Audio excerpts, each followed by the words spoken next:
Magandang araw sa inyong lahat. Isa na naman pong bagong kwento ang aking ilalahad sa inyo.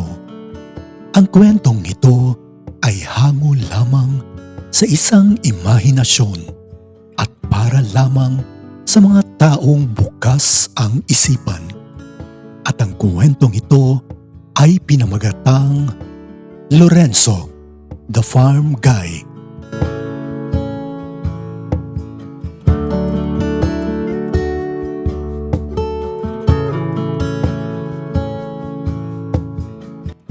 Ang kwentong ito ay tungkol sa isang lalaking byudo. Tawagin na lang natin sa pangalang Lorenzo. Siya ay gwapo, matangkad, moreno, at may magandang pangangatawan. Si Lorenzo ay nasa 35 years old at naninirahan sa isang farm ng mag-isa. Dahil 3 taon na ang lumipas nang pumanaw ang asawa nito dahil sa sakit na cancer.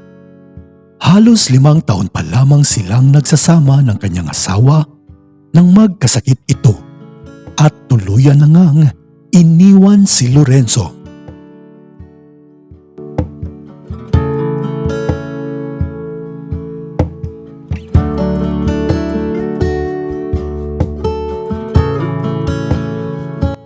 Buhat nang mawala ang asawa nito, ay pinili ni Lorenzo ang manirahan sa farm ng mag-isa.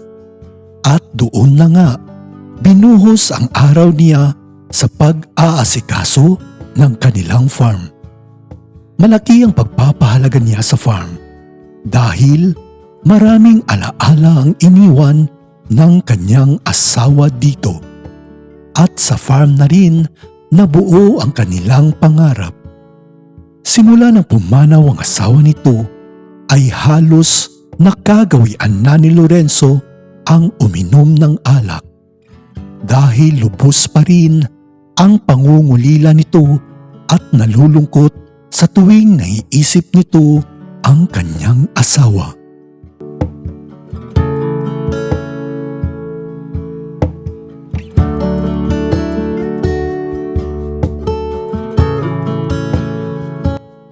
Isang araw, pumunta si Lorenzo sa bayan upang bumili ng gamit niya sa farm. Nakarating ito sa palengke at doon nga ay namili ito. May isang lalaking turista ang nakapansin sa gwapong si Lorenzo. Lumapit ito sa kanya at nagpakilala. Tawagin na lang natin siya sa pangalang Gian. Si Gian ay nanggaling pa sa Maynila. Nagbakasyon ito dahil mahilig din itong mag-travel sa iba't ibang lugar. Siya ay 30 years old, chinito at may katamtamang pangangatawan. Palakaibigan nitong si Gian, lalo na at gusto nito ang isang tao. Palibhasay, lumaki itong masayahin at may maayos na pamumuhay. Nilapitan nito si Lorenzo at tinanong nito kung saan ito nakatira. Nagpakilala ito bilang isang turista sa kanilang lugar at naghahanap ito ng isang tao na pwedeng maging tour guide niya. Hindi kumibo si Lorenzo at ngumiti na lamang ito kay Gian at di man lang ito nagpakilala sa kanya at umalis ito papalayo.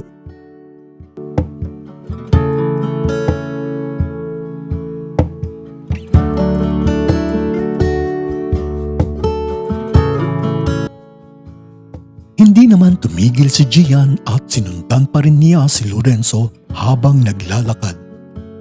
Napansin naman ito ni Lorenzo kaya tumigil muna ito. At doon nga ay kinausap na nito si Gian. Sinabihan niya ito na huwag siyang sundan sa paglalakad dahil nagmamadali na nga itong bumalik ng bahay. Kaya naman nagsorry si Gian sa kanya at hinayaan na lamang niya itong lumayo.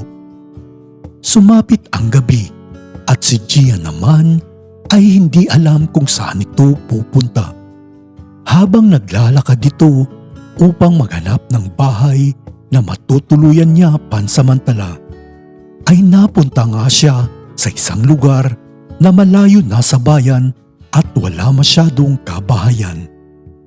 Ilang minuto ang lumipas, sa paglalakad nito ay may napansin siyang bahay, kaya naman ay nagbakasakali ito na kung pwede ba siyang makituloy dito.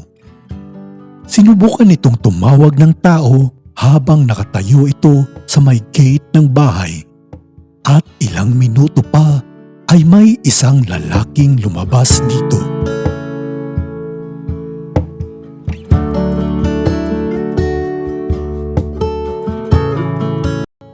Habang papalapit ito ay dahan-dahan namang nakikita ni Gian ang mukha nito, at doon nga ay nakita niya na ang lalaking papalapit sa kanya ay ang gwapong lalaking nakita nito sa palengke. Hindi naman siya nakilala ni Lorenzo, at tinanong nito si Gian kung ano ang ginagawa niya sa bahay nito na mag-aalas 8 na nga ng gabi. Hindi kumibo si Gian nang makita nito si Lorenzo, at para bang nahihiya ito at medyo natatakot dahil baka makilala siya ni Lorenzo. Ilang saglit pa ay nagsalita na nga si Gian at nakiusap ito na kung pwede ba siyang makituloy muna sa bahay nito dahil hindi niya nga alam kung saan ito pupunta sa mga oras na yun. Medyo nag-alinlangan naman ni Lorenzo dahil hindi niya nga kakilala si Gian, ngunit maayos naman ang itsura nito at mukhang mapagkakatiwalaan din naman sa mga oras na yun. Kaya pinapasok ito ni Lorenzo sa kanyang bahay dahil naaawa ito kay Gian dahil gabi na nga at medyo sumasama na din ang panahon ng mga oras na yun.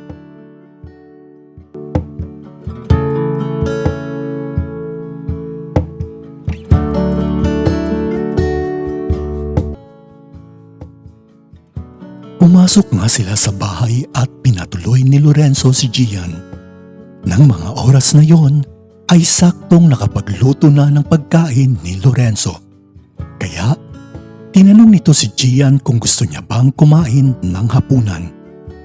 Hindi naman tumanggi ni Gian dahil sobrang gutom na nga nito dahil sa kanyang paglalakad. Kaya kumain na nga silang dalawa. Habang kumakain sila ay pinagmamasdan naman ni Lorenzo si Gian at medyo napapaisip nga nito dahil parang familiar nga sa kanya ang mukha ni Gian.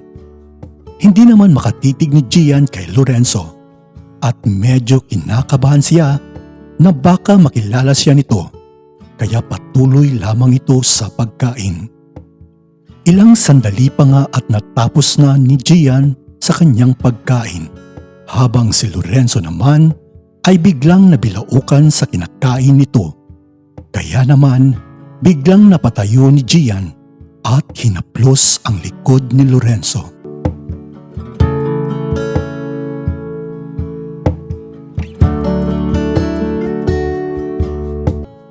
Biglang naisip ni Gian na kumuha ng isang basong tubig at ibinigay niya nga ito kay Lorenzo. Sa mga oras na yon ay medyo nahihirapan sa pagkain.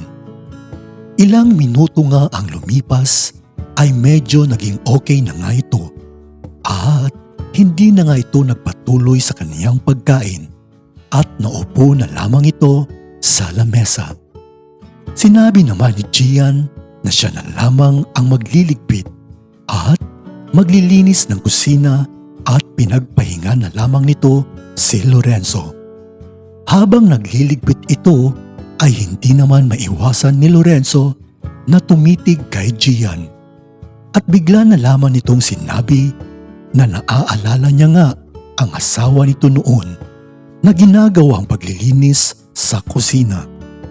Nagulat naman ni Gian sa narinig nito at Nilapitan niya nga si Lorenzo. Sabay tanong kung nasaan na ang asawa nito. Subalit, bigla namang tumayo si Lorenzo at umalis ito na malungkot. At dumiretso ito sa harap ng kanilang bahay.